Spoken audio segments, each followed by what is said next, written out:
দেশের সকল মানুষের সমর্থন নিয়ে ক্ষমতায় এসেছেন, কিন্তু কেন জানি কোন এক অদৃশ্যের ইশারায় তিনি চুপ রয়েছেন। প্রত্যেকটি কাজে দেখা যাচ্ছে বাধা। যখন এদেশের রাজনৈতিক দলগুলো জুলাই কোন আইনি সনদ ভিত্তিতে এদেশের রাষ্ট্রীয় একটি আইনি সনদ চায়, তখন এটা দিতে দেরি করছেন, গড়িমসি করছেন।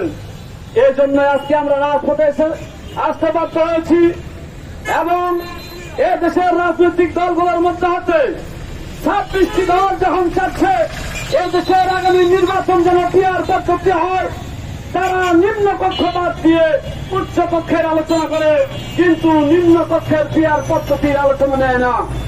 এই জন্য আমরা স্পষ্ট ঘোষণা দিচ্ছি, আগামী দিনে ইসলামী আন্দোলন বাংলাদেশের পীর সাহেব চেয়ারম্যান আমির যেই আন্দোলনের ঘোষণা দিবে, আমরা সেই আন্দোলন বাস্তবায়ন করার জন্য আবারও রাজপথে আসব।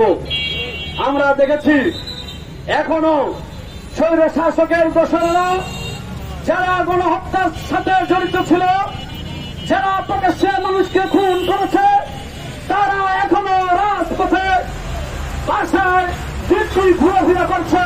তাদের কোন প্রকার দৃশ্যমান বিচার ব্যবস্থা হচ্ছে না, তাদেরকে গ্রেপ্তারও করা হচ্ছে না।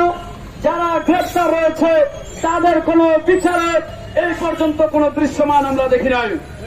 এবং কি বিগত স্বৈর শাসকের সাথে যারা মিলেমিশে প্রত্যেকটি নির্বাচনে অংশগ্রহণ করে আওয়ামী সরকারকে বৈধতা দিয়েছে এবং তাদেরকে প্রতিষ্ঠিত করেছে এই স্বৈর শাসককে, এই 14 দলের এখনো কোন তাদের কার্যক্রম নিষিদ্ধ করা হয় নাই এবং কি তাদেরকে বিচারের আওতায় আনা হয় নাই।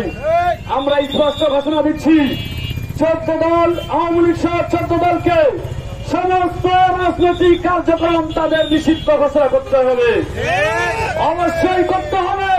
যদি না করে আমরা আরো বৃহত্তর থেকে বৃহত্তর আন্দোলনে নামতে বাধ্য হব।